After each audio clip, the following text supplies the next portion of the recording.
Welcome to Big Oz Explorers. We've been touring in a caravan for over a year now and have learnt a lot about how to manage in a tiny home while travelling around Australia. I'm Sian, and this is Chris, and our kids Jada and Jack. Follow our family and live van life through our eyes while we take you on the trip of a lifetime around Australia's hotspots. Click the subscribe button to join our adventure every Thursday and stay up to date with everything Big Oz. Hi. Hello. So this week we're starting on a few negatives, but don't worry, it's going to come positive again. But the reason this all started is because a few weeks ago, lovely Christopher here was in lots of trouble with me. I've been, I don't know, just really grumpy with him over a few things lately, and I don't want to go into details about it with you guys, but just know that we're okay now. Because, yeah, I basically threatened to him.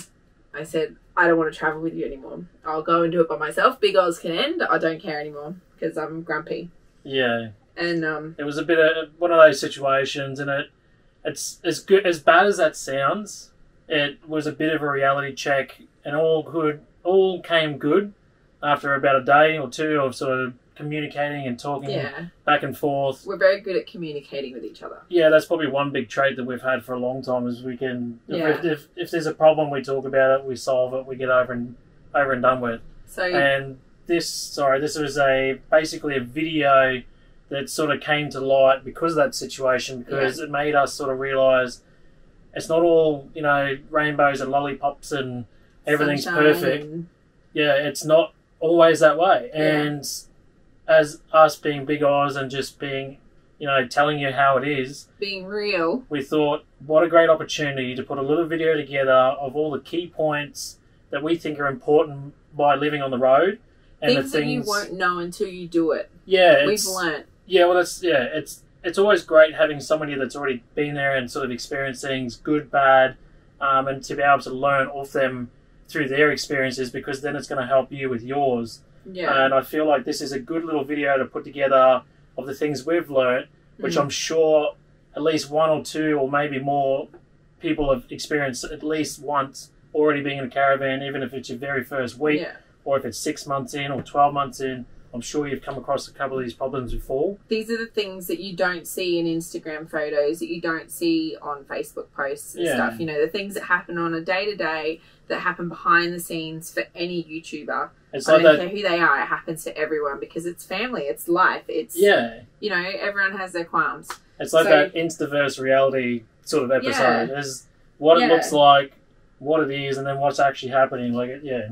What we've done, we kind of went through some of the things that we find are the biggest problems for us on the road, and then we've just had a discussion before this about how we fix them, so we can give you the heads up. So pretty much I've just given them all a title, and then we'll chat through them, eh? Yeah, we'll just go through each sort of question, I guess, or sort of situation, tell you what's happened, and then what we've done to sort of combat that situation as well. So the first one that we've got down here is no personal space. So when you live in a van, think about it. Some people's en-suites are the size of our caravan. Yeah, well, there's some big setups out there. Oh, which are nice. No, I mean in a house. Oh, someone's en-suite in a house is the size of our caravan in a sense. Their shower is our bunk beds and bathroom. Yeah, we're a very compact version. Yeah. There's no personal space. Living in a house, you've got room like that. But it's not only just the space in here too, it's the everyday life as well that goes on top of that. That normally at home, you've got kids going to school, you've got mum and dad either going to work, or someone's at home, and in a nutshell, everybody's got their own things they're doing of a day. They've all got their own space. Adults have their own cars normally. Yeah, and you can take off and go wherever you want. You can escape if you need to. Your mates are around. You can go hang out with your friends and go, I'll be back later. I'm going to go hang out with Bob down the road, or whoever your mate is. But Bob and Dad. Yeah, you don't get that. Yeah. So there is that sort of on top of each other in a smaller space. Yeah. But then you're together all the time. Yeah. So there's two big factors there that normally won't happen in a house situation. So I think that's been it's been challenging to a certain extent. Everyone's got their own situation, so some people will really enjoy that and really get a kick out of that. Time and, yeah, you know. Whereas others are like, God, I liked when I went to work for 6 hours or 9 hours or 12 hours and came home and got to see the family that way. Everyone's got their own sort of situations, but there is a big transition there from house to caravan and travelling, because you're in each other's pocket all the time. To get around that, things you can do, like Chris recently, he will be going, you've been fishing a few times, like silly things, even like going down to Bunnings. Sometimes I don't go. Just going for a shop. I just leave the kids with me and I don't go, so Chris can go do a man date at Bunnings in a sense. Or vice versa. You can go do shopping, you can go have a look at something that you've been wanting to see for a long time. It's like, I only need to get a few things. I won't be long, and then before you know it, I've been gone 2 hours, or vice versa. Hey, and it's just other things happen. But it could be 5 minutes too. It could be just jumping down to get some takeaway or something. It's a little bit of time out and away. Like it actually makes a bit of a difference. It really does. Yeah. And then things like utilize the shower blocks. Go and have your own shower out of this space. And I mean, I know some people are grossed out by that, but just go and find something to do. You know, like where we are at the moment, there's a communal fire pit. You know, go sit there and talk to some other people. You know, do something that's by yourself and out of the way. So, and I think for the kids, their perspective, obviously Jack's with us all the time. There's not much choice there. But with Jada, she makes friends no matter where she goes. So she's forever getting time away in her own personal space, which then gives us some space as well. Yeah. You know, you just got to find a way around it. There's always a solution to every problem. Like, you've just got to find it, or work on what the kids are doing, or what they like, or what they're interested in, and try and help them find those things somewhere where you've pulled up at a campsite, whether it's a free camp, a caravan park, doesn't really matter. There's always something around. You just got to think outside the box sometimes. Yeah. Working on the road with kids. Dun, dun, dun. So it depends on what you're doing for work, really. If you're going to work in a bar every night, where you're actually doing multiple things there, you're getting time away, you're socialising with other people, and you get, you know, to do your work away from kids in a sense. Is there a bird on the roof? Probably. I think that's what it is. So if you work from home, however, and you've got a laptop so you can work on the job while you're in the van, or, you know, while you're driving, or like what I do with the editing as well, like you've got to actually find time to do that around the kids. And I tell you what, like, editing is impossible to do when you've got people on your shoulder all the time. It's impossible. Well, kids are coming up going, Mum, can I get this, or can I have that? Or Jack's running around and he's just being crazy. Yeah. I think for us, the library is our resolution. Well, it has been lately. It's been actually a really good sort of option, I guess, for what we've been doing. Yeah. It's not always something you can do, because we do free camp. We're not always near major towns, but when we're in major towns or a big enough town that has a library, we utilise that pretty much every time. Yeah. But when we're off-grid as well, so I'll try and work in the car if I can. Yeah, on the way to a campsite or leaving, If your job's already stressful enough and, you know, you've actually got to focus and put time and effort in and stuff, just, again, you're going to need to find time away from the kids. And that's where you come in really as, like, at-home dad in a sense. So Daddy daycare. Yeah, so he'll do that while I'm doing the editing side of things. But then of a morning, like, Chris does a lot of the socials and stuff in the morning, which I know it sounds crazy that that's a job, but it kind of is now. Well, and I try and deal with the kids and move them away. I'm doing coffee and stuff and that, so he can sit there and get all that stuff done, because, you know, we don't want to sit there all day and be like this on phones and computers and that. So we try and get each other's parts done so we both get some time together as well. There's a lot going on, especially for, we're not your everyday situation. No. We've got a hell of a lot going on. Yeah. Whether it's the kids, we're moving, we're working on an episode, we're doing socials or something like that. So there's a lot going on. But even for us, with that amount of stuff happening, we still find time to make it all work, and that it doesn't consume us. It's really important that if Dad's working, Mum steps in as daycare and gives Dad the time to get that job done. If Mum's working, Dad needs to step in and do their part as well. So it works both ways, because you just need that time. And that's obviously going to keep your money coming in so you can keep travelling on the road, and it's also going to make it easier for you to do that work. Yeah. Yeah. On to the next one. We've got challenging children. Do you like the way we rhymed it? Challenging children. I'm noticing a trend here. There's kids in all the last... The kids are in most of them. No, but seriously, challenging children, I think that that's a category all in itself, because whether you like it or not, kids have tantrums. Kids are not perfect. I'm sorry to all you kids out there that are watching, but you know it. You know it. You push the boundaries. Yeah. You try getting away with little things. Like, and Jada and Jack are no different. So a lot of what you see on camera, obviously, is the best side of them. You know, we try not to make this a tantrum channel, but Jack has regular tantrums now. And Jada gets grumpy over multiple things. She's like 7 going on 17 and the hormones are everywhere and stuff. Like, it's full on. So we're learning how to parent different situations as well as maintain everything else. But kids on the road, I mean, you need to give them routine. You need to give them structure. You need to give them rules. And if you haven't got those things, they're going to run wild. Yeah. And things like having some time to yourself in the evening, you know, as adults, you need some time to yourself. And in that confined space, again, if you don't, like, do that with your kids, you're never going to have that. You'll never have an evening to yourself. You know, you're never going to have any space. And I know there's some out there that want to spend all of their time and every waking moment with their kids. And if you guys are that family, that's awesome. And I'm really happy for you. But a lot of people as well do need some space. And then the other aspect of kids in a van with you as well and being challenging is that you might be a step family. So we're a step family. We've told you that before. And, you know, what the issues you have at home are not going to be any different in a caravan. So if you're having step family issues at home, you're still going to have them here. That won't change. So if you're having teenage issues at home, you're still going to have them in the van, just that your environment is a bit different. So just keep that in mind. Like, structure, routine.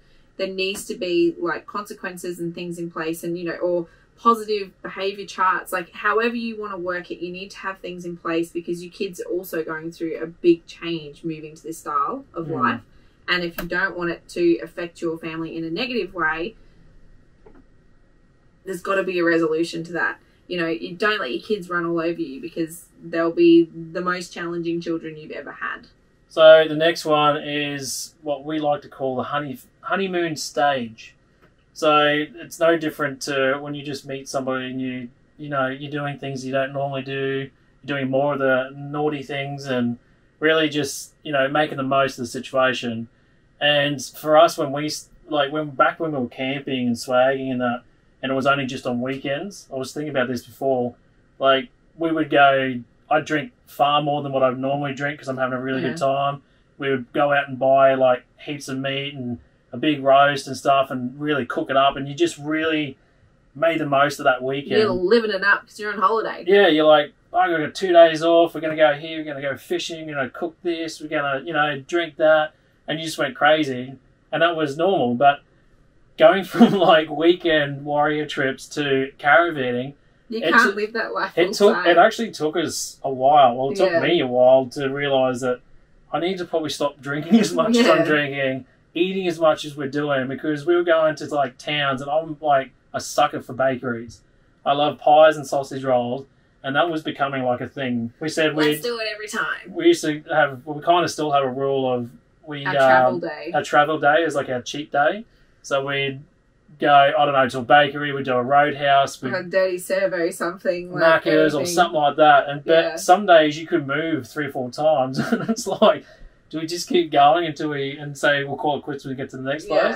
But it does get away on you pretty quickly. And if you're in that frame of mind, it takes a bit to get out of it, because it took me a long time to get out of it. But I don't think you have control over it either. You'll notice it a couple of months in, you go, God, my pants are a bit tighter. And and the other thing it's going to affect too is your budget, because you're spending more. Like, you know, all these ideas that you've got, you're going through this honeymoon phase. I'm going to dub it, and I'm actually going to give it a name. I'm not going to call it the honeymoon phase. I'm going to call it the holiday phase.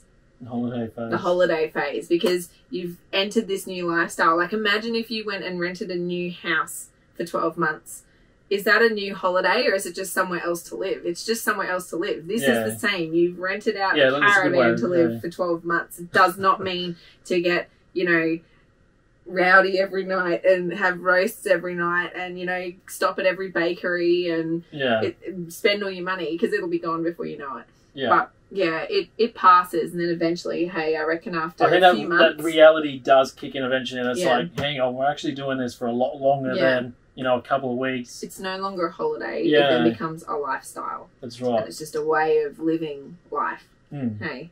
It's definitely something, to consider, because I'm sure many people have probably done it and realised the same thing, because it can be quite costly and quite costly to the old waistline. So there's two things you don't really want to be combining together and doing a lot of. Otherwise, you'd be rolling home. Yeah. But then I reckon as well that leads us into probably our next one, which I remember was on the list. I'm pretty sure it was the next one. Yeah, it actually is budgeting. Yeah, well, there you go. So, budgeting. Yeah. In the beginning, you know, everyone talks about $1,000 a week and that you need $1,000 a week. And, you know, I think your home version of $1,000 a week versus living on the road version of $1,000 a week can be so very different. I don't think you need $1,000 a week, personally. Well, we've been doing it a while now, and I guess that sort of comes back to the honeymoon style. Is you're trying to enjoy yourself more. There might be a tour that you want to go and check out, and you're really living it up. If you're having a holiday, you need $1,000 a week. Yeah, that's like if you're going over to Bali, or probably not Bali, but going overseas, going to different places, and caravanning for 4 weeks. Yeah, and you want to live it up, which is fully understandable, but it's not viable if you're going to do it for a long period of time. I reckon, I don't know, I reckon lifestyle-wise, you could get by on probably even $600, maybe $700 a week. Yeah. That includes a good amount of fuel, food shopping, accommodation. Well, for us, like, we sold everything, so we don't have a house, we don't have a second car, there's no debts. It is, like, what we have is what we have. So for us, it's probably it is a lot cheaper living in a caravan than a house. But if you've still got a house at home, then you might be paying rates, might have expenses and stuff. Yeah, you might have something else going on home, which you'll probably have to spend a little bit more. But for our situation, going full time, it is a lot cheaper. So to be able to do that 700, 650, 600 a week sort of thing is much more achievable. But it's taken us time to realise that too. But to figure out what you need as well. Like, I remember a big one, which we really stuffed up in the beginning, was our idea of gas and how much gas we thought we needed. So we budgeted for heaps. Yeah, we were like budgeting that we were going to have to change a gas bottle every single week. And our fridge is a two-way, so it's 12 volt, 240 volt. It doesn't run on gas. Yeah. So realistically, we don't actually have that much of a gas need. Oh, it lasts us months. Like a 4 kilo bottle lasts us like a good probably 2 months. Well, I was just doing our accounts the other day and I entered the gas bottle you recently filled up. In the last 6 months, we've got 2 gas bottles. And one was $22 or something, so it was quite remote. And this one was $19. So we've spent, what's that, $41 on gas in 6 months. So so that's, for example. So don't be too hard on yourself. You're not going to know these things straight away. You need to almost live it for a little while. Over budget, definitely over budget in the beginning and allow yourself a bit more, but review it. Review it after a month or 2. We don't need this much. We can cut a good chunk of this, and they can save you some money in another area. Yeah, it's all live and learn. I've always said that. It's like anything in life. You got to live it to learn it. Yeah. But be prepared in the beginning. You're going to spend more in that holiday phase, and then eventually you'll fall into this lifestyle, and you will learn what you do and don't need, and it'll change again. So whatever you budget in the beginning is going to be entirely different at the end. I guarantee it. Oh, yeah, 110%. Yep. All right, what's next? We have self-care.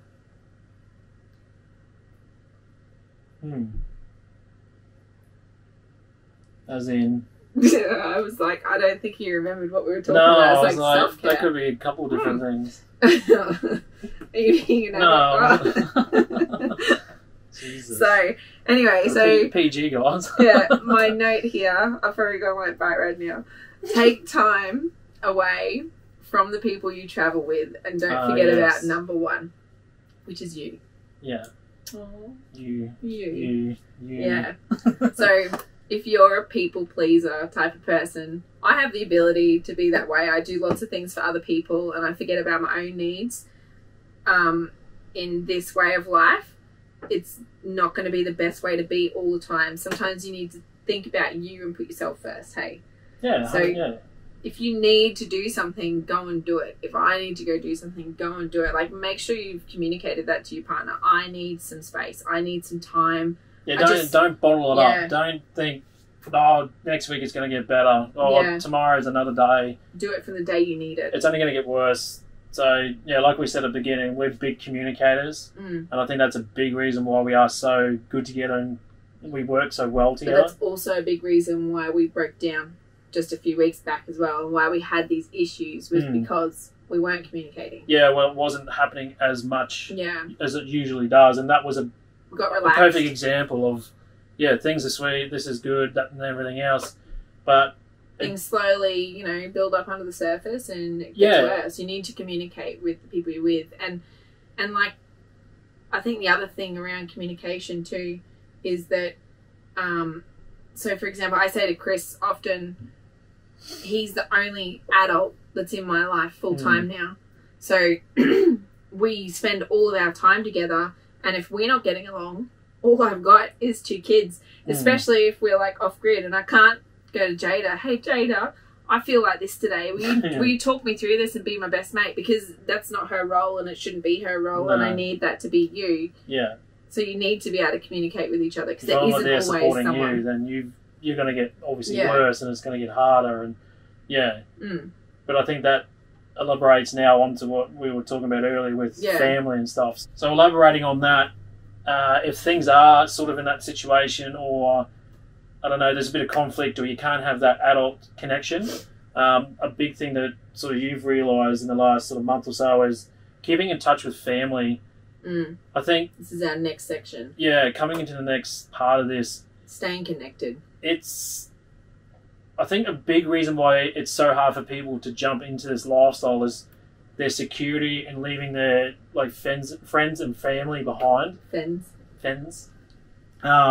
Leaving those important people behind can be challenging, and that security is sort of jeopardized in a way, and you don't feel, like you got everything around you, that support, but it's really not that bad, because there's, especially today with the technology, there's so many different ways to keep in contact. It's like the biggest thing now. The initial leap's going to be difficult, but the second you're in the van and loving it, like for you as the person who's leaving, it's quite easy because you're trying this whole new lifestyle. Well, you've made the choice. You're on holiday. Yeah. Whereas it's probably harder for family that always have you there, or you might be just down the road, or they've always had that option, and then you're leaving and going gallivanting off and might not see you for a couple of months or a year or 2 or whatever. And it can be hard not only for the people leaving, maybe a few weeks or months down the track, but it's the people back home too. So the reason this is part of that, there's a couple of examples that I've got for you. So we actually went back home over Christmas at the end of 2020, and prior to that we'd been to the Cape, where there was like Cape York, and there's limited service most of the way up there. Prior to the Cape, I was keeping in touch with family, friends, doing a pretty good job of it. We did the Cape, and in the Cape, I kind of stopped some of those routines and that. So by the time it came to come home in Christmas, I actually met up with my mum, who has always lived around the corner, or I've lived with her. We've always been so close. And the first time I actually saw her, it was awkward. It felt weird. And we left and I just bawled my eyes out. I was like, what the hell? Like, this is my mum. What's going on? Something's changed. And it wasn't that. It was just that we didn't have that glue that kind of keeps you together with that regular contact. And that had been missed. So things that were happening in her daily life, I didn't know about. She didn't know about mine. And it was like we had to reconnect again. Yeah. So to avoid that, you need to keep in touch. And then the other thing that can happen as well, so again, from my perspective, hey, it's like Chris over here, everything's perfect, and then there's me, and there's all these things going on. But, so one of my good girlfriends back home, her and I have had a couple of issues while I've been away, and I still don't entirely know why those issues are there, but I think it's just because we're so far away. So, we don't have regular contact. I can't just go around and visit her. I can't just go and catch up with her. And that's affected our relationship. And it's not with every person I know, but this particular relationship is someone who is really special to me, but we're not in contact like we used to. And it's been really painful a couple of times. Like, I've really got upset about it. The way to avoid that is to keep in touch. So set up a group message with your family, set up a group message with your close friends or the group that you hang out with, or, put them in your favourite contacts. Whatever it is that you have to do, make some reminders that if you're really busy having a good time and holidaying and stuff, that you need to message them as well and just be like, hey, how's things? You know, keep in touch, keep that daily contact, or it doesn't have to be daily, but even weekly, you know, just keep that regular contact, and that will make a world of difference. Keep a connection. Just yeah, have that flow still there. Stay connected. It could be like once a month. It could be a couple times a month. It could be every day. It could be whatever. But like, to let it go too long, it's hard to come back from it. It can be hard at times. Yeah. Especially with mums and dads and really close connections and that. So Mum and I, for example, we're fine. We FaceTime regularly. We message regularly. I do the same with my sister. It's fine. But that other friendship, for example, we tried. It just doesn't work. It just doesn't seem to be a very good long distance friendship. So just know that there might be losses along the way. There might be things that come back when you get home. You don't really know. It's a downfall. Yeah, well, it's one of the only probably big ones when it comes to closeness, I guess. Yeah, well, it comes back to that whole, you've created this support net of friends and family and things to do. And you're leaving that. And you had this nice little circle, and now you're leaving that circle to go and do stuff while everyone's still here. I think that's more one for the girls. Yeah, well, I reckon boys are just like, hey man, good to see ya. No, I don't. I reckon it's just as bad for anyone. It doesn't matter who you are. Because everyone's got their own different relationships and friendships, and some are really tight versus some aren't. Like, you can talk to someone once a year and you're still like best mates. So. Yeah, well, that's a good point. I've got other girlfriends and we don't message as regularly, but when we do, it's like nothing even happened. It's full on. Just typical best mates. So everyone's got their own situations, but it's just nice to keep that little bit of connection and communication, just to keep things flowing, because things can be forgotten about and just left alone, and things can be lost. So, and then if Chris and I are having a bad day, if you haven't got that connection at home, who do you talk to about it? You know, like, I know I like to talk to someone, and if I can't talk to you because we're not getting along, who do I talk to? Yeah. You know, so it's important to keep that. Yeah. All right, what's next? Oh, Mother Nature. Yeah, Mother Nature. Bloody Mother Nature. It's really just been recently that our whole trip has been very, very awesome and amazing, and I'm very grateful for what we've had. Yeah. But obviously, like we said, for this whole video, nothing's perfect. So it's only just recent we've been down south towards sort of Karratha way, and realised that we're now coming out of season again, but this time it's like a flip side of being freezing cold, whereas before we were in like wet season, hot, humid, and we enjoyed that. Yeah. But it wasn't only just the cold, it was like abnormal weather. It was overcast, just blowing like windy. crazy. The wind was just intense. Like the gusts. It's amazing what wind can affect. It affects everything that you want to do in some way. Us recording, you can't hear us speaking like when it's windy. You know, it's just like, oh my god, it doesn't matter how good your windsock is, you can't hear in half of it sometimes. It's ridiculous. It's frustrating. But we've had a really good run. Things can be great, but then you've got to have. There's always going to be a flip side eventually. Yeah. And this is exactly what's happened. So you can't control Mother Nature. You can't do it. Like, you might have something planned, a big fishing trip. It's been planned for a month. Can't wait to go and do it. And then tomorrow it's like blowing 100 miles an hour, and it's trickling with rain, and it's like, you can't do anything about it. So I think there's no resolution to that except being positive and saying, I'll take that in my stride. I think that comes down to another portion, which is try not plan too much. Yeah, that's our next one, actually. Well, that's sort of planning. This emerges into this part, because if you're planning ahead, you've got like 7, 8, 10 places, you've got all booked. Like, who's to say a big cyclone comes through, or a massive storm wipes out a road, or anything can happen. Like, literally tomorrow something crazy could happen and change all those plans, and then you've got to go ahead, reschedule this or cancel that. Like, it just becomes such a nightmare. So that's why we've been such big believers. Like, we sort of planned a bit in the start, but that was more COVID related. Yeah, I had to plan because of COVID and tell people where we were going and how far we were moving and that. So I'd plan a certain amount of weeks in advance. Whereas now... But I think that gave us an opportunity to realise what it's like to plan so far ahead. Yeah. And it gave us that sort of edge of going, well, how, like, okay, we got this booked and that booked, but then we might pull up or drive past somewhere that's like, holy hell, how good would that be to pull in there? But we couldn't do it because we had to be at this place. I reckon the way to do it is book the things that you know you have to book. So if there is something which is always booked out that you're going to see, kind of work out about where you'll be and work around that one booking. But don't book everything either side of it, because like don't go too far ahead, because I guarantee, like, one thing I've learned caravanning, every day is so different. It changes completely. So in the beginning, I booked a week for every location, thinking that that's a good amount of time, and it turned out that some of them were like, should have just stayed one night. Yeah. And then others, it was like, God, I could have stayed 2 weeks. You just don't know till you get there. It's hard. That's the joy of it, I think, is not having too many plans, because you can pull up somewhere, not even having a clue. You've only seen it on Wiki, you've seen photos, you've been in videos, but you don't know what it's like until you get there and you're like, wow, this place is actually amazing. Let's stay here for 3 or 4 days. If you're planning 12 months, and obviously there's certain things you have to book, focus on school holidays, things that are always taken by tourists hitting the area. So if it's something like Monkey Maya, for example, is always so busy because people want to go there. Yeah. Or, you know, a particular national park camp that you know is going to be really busy. Book those things. Yeah. And then leave all the rest in between free. That's what I reckon is probably the best way to do it. Like, try and follow the season that you want to follow and book the things that you really want to see that will book out, and leave the rest blank. Yeah, if you know wing it.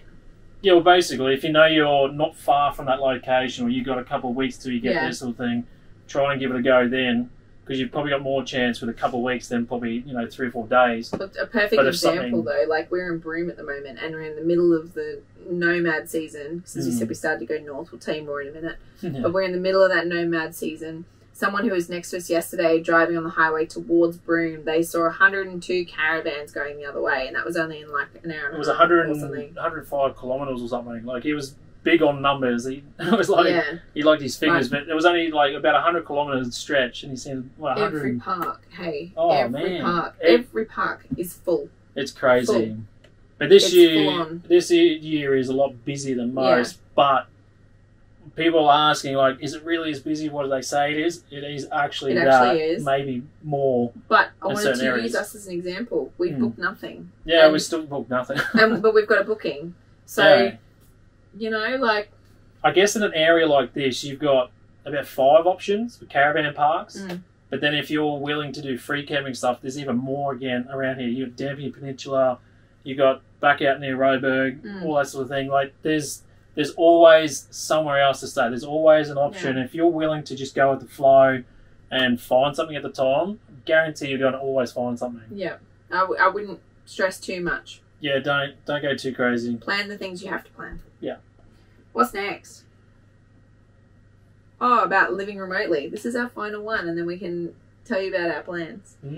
So, living remotely is kind of a category which has a few different things in it. So, when you're remote, so for us, we came from Brisbane, and we're only 20 minutes south of Brisbane. There's always phone service. There's always a highway to get somewhere. There's always a shop that you need. Yeah. There's always something you can buy. So many shops. You got everything at your fingertips. There's literally bitumen right there. On every road. Yeah. Like, just everything. You got everything. Like, everything you can ask for. Yeah. But then that can change when you start travelling and you start getting into more remote adventurous locations. Yeah. So after having everything sort of at your fingertips, it was a bit of a learning curve for us, because you're going into places that you've never been before, you've never seen before.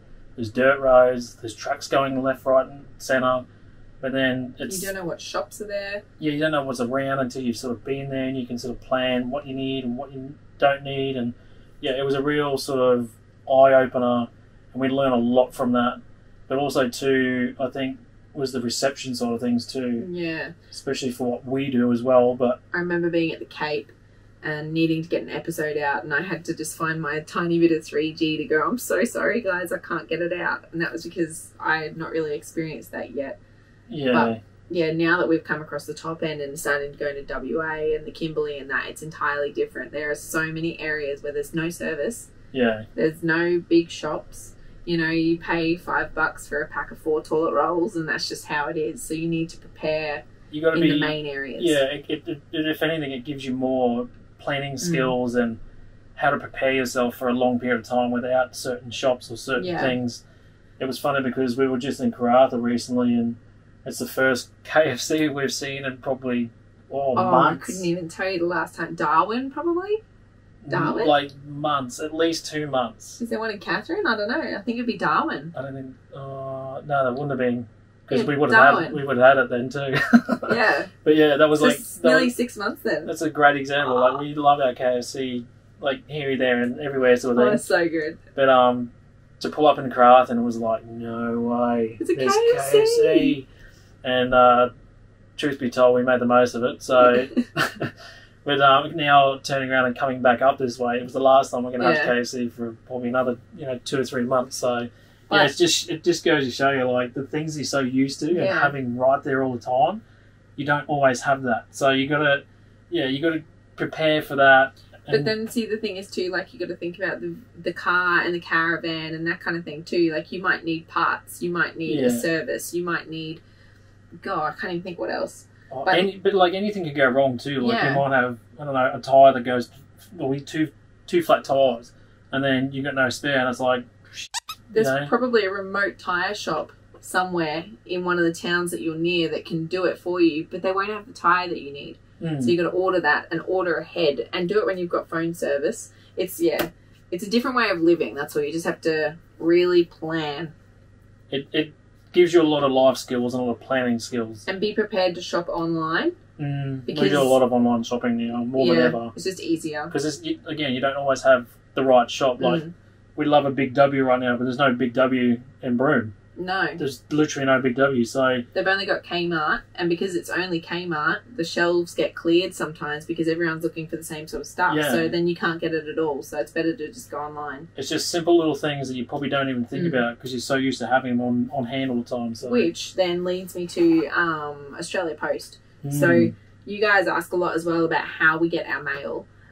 So again, it comes down to living remotely and that you have to get it somewhere. So pretty much anywhere there's a post office, you can do what's called parcel collect.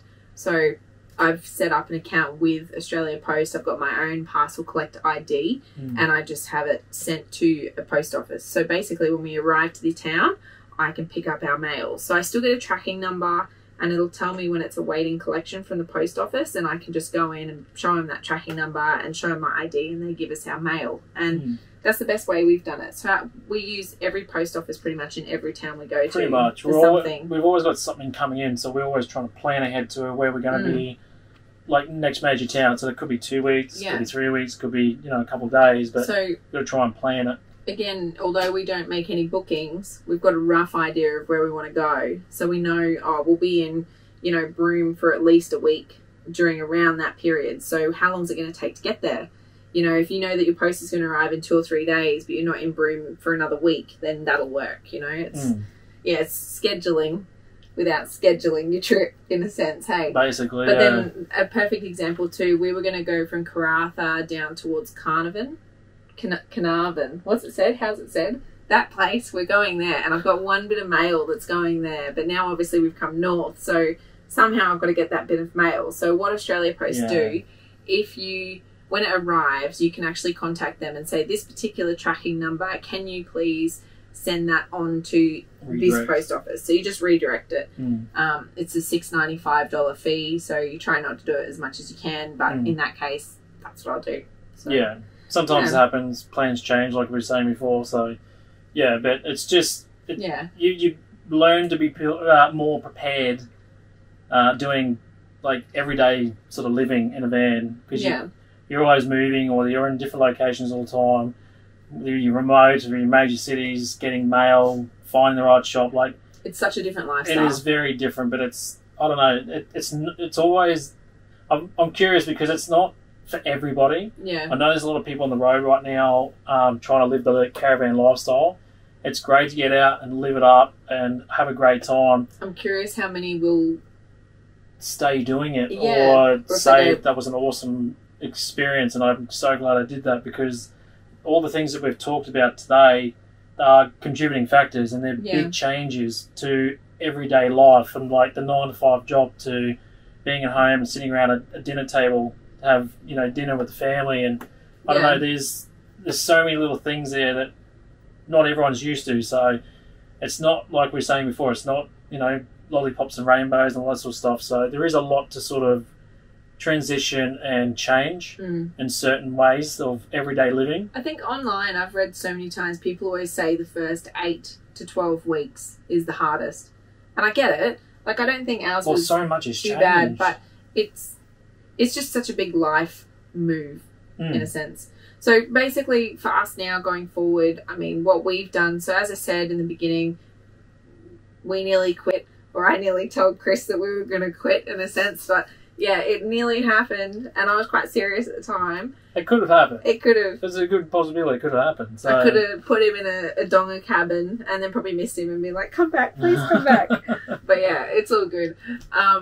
But yeah, point being, we've now improved our lifestyle, I guess, because the things that were getting to us was pretty much everything we've just talked about. A lot of those aspects were in amongst why we weren't getting along or why things weren't working. So the way we fix that is to head north, to go for warmer weather, to finish off things that we haven't done and things that we wanted to do. Catch up with family. Yeah, see family. We've there's we've a lot made of this different choice things. to benefit our relationship and to benefit our family and also benefit you guys, because there's content for you to see then, like where we were and the weather we were having. Like, you might be thinking, you did nothing at Caragini. We couldn't. Like, physically couldn't do anything because the weather was just so bad. It only has to rain there for like 5 minutes and they shut down half the place. So it's just, again, one of those things that we planned to be there and have this amazing time and it just didn't happen. Literally, we couldn't do almost anything. Yeah. So it wasn't worth being there and filming anything or doing anything, because we can always go back and, you know, hopefully come back at a better time of year and film that better. So it's caravan life. It has its challenges, but God, it's fun too. Like, don't let this video put you down either. This is realities. These are things. So one day you might go, I remember watching about that. I remember when they said this or explained that. We're going through that now. How can we deal with it? You know, at least it's going to bring it to mind that that's something that might be an issue. Think about it, and that's what this is for as well, because it's not sunshine and lollipops every single day. And that's like even little things, like little photos you've shared along the way. There's ones where, you know, we're a happy family, and then the next one Jack's like, bah, you know, or losing it or whatever, because it takes probably 15 photos to get that one good photo, and that's if we even get it at all, really. Well, the fact that we're even sitting here talking to you guys now is because he's becoming a heavy sleeper, which I'm pretty happy about, and he's literally just down out there with the caravan here. And the wind outside is ridiculous. We were going to film something else today, but then the wind is just full on. So we can't do that because of the wind. So it's like, right, let's get this bit done then. That's just... This is literally right here, what's happening right this second is a perfect example of caravan life and what we do. Where there's Mother Nature's against us, challenging kids, but he's being perfect right now, so I'm so grateful for that. But we've also we're waiting for car parts to arrive as we speak. Yeah, we've got a few things that we can't move because we can't plan anything ahead until that turns up. There's always something happening, but it makes you such a more switched on, I don't know. It's just a different way to live. You're going to try it and you're going to learn it and you're going to love it. Yeah, you really you're are. You're going to love it or you're going to hate it, I think. So it's one of those things. But there's so much awesome stuff to do and see and experience. Have your kids do things that you don't always get to see and be a part of their life like every day. So there is a lot of pros to it. But like anything in life, there's always cons. Yeah. And we just wanted to highlight a few of those things because that's the reality of it. Nobody likes talking about it or I don't know why it's not talked about though, you know? Not everything's ridiculous. Perfect. It blows me away. I could talk about it for hours, but this is our way of doing stuff. If you've been following us for a long time, you know that this is how we roll. We like to get things out there and talk about things, having conversations, showing you those things that not everyone else does, because that's what it's about. You want to know that stuff. You want to learn about that. Yeah. You don't want to go, oh, we came here and it was absolutely, crap. But they made it look like it was the perfect place ever. So it's just, it's a part of what it is. And we like to show that. I figure as well, this is a good chance to tell you then, give you an idea of what's coming. So obviously we're going back north. We're going back into the Kimberley. We never got to do the Gib. We didn't get to do the Bungle Bungles. We didn't do Wolf Creek Crater, Winjana Gorge, Tunnel Creek. Heaps So all of the stuff. things that were shut during the wet season, we're going back to do them this time, and then we're going to head south. So that's our plan. We're going to remain attached to nothing in our caravan, but connected to everything. To everything. God, I love that saying. I think it's the greatest thing in the world. It's a good motto. Yeah. It's like very feasible for what we do. Attached to nothing, but connected to everything. Yeah. Mm. So yeah, I hope that was interesting or helpful for anyone that's doing what we're doing, caravanning, living on the road full-time, part-time, whatever it may be. If you have more questions, chuck them below as well. Yeah. So treat it like a bit of a Q&A. Throw in some questions down below, like Sean just said. We're happy to always try and answer what we can. If you've got another problem and you don't know how to get around it, pop it below. Like, it's better to communicate about it and talk about it. That's how you fix things. That's right. And if you like this type of video, give us a thumbs up. Let us know in the comments too, because we're happy to. We don't mind sitting down and having a bit of a chat about having a good old bush yarn. Yeah, like important subjects and helpful information and stuff like that. Like, I like this sort of stuff. I said that back when we did the Q&As. I wouldn't mind trying to do a few more of those too. So I think, and we always feel like, I always feel like when I've edited it and then watch it through, I'm like, God, this is so boring. It's just us talking. But then you guys are always saying, God, that was so helpful. Thank you so much. So if you really like these, let us know about it, because that keeps us motivated to keep doing them. Otherwise, I edit them and I go, God, all I did was watch us talk. But for us watching us, it's not as entertaining as someone that doesn't know us or never met us. Is probably a bit more entertaining. All right. I think we'll end it there. Yeah. Thanks, guys. We'll see you again soon. We're not quitting. No. We're still going, I promise. This video was like the tick of approval. That all is okay. If anything, we're bigger and stronger than what we were before, so there's no stopping us now. I think big old freight train coming through. The big Oz freight train. Freight train? Imagine travelling in a train. No, far out. We're back on the road. We clean up those solar panels and head north through Derby and onto Winjana Gorge, which I might add is just stunning.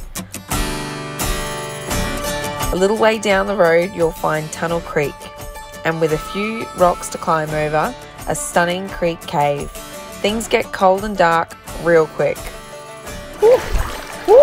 How high is it going to go?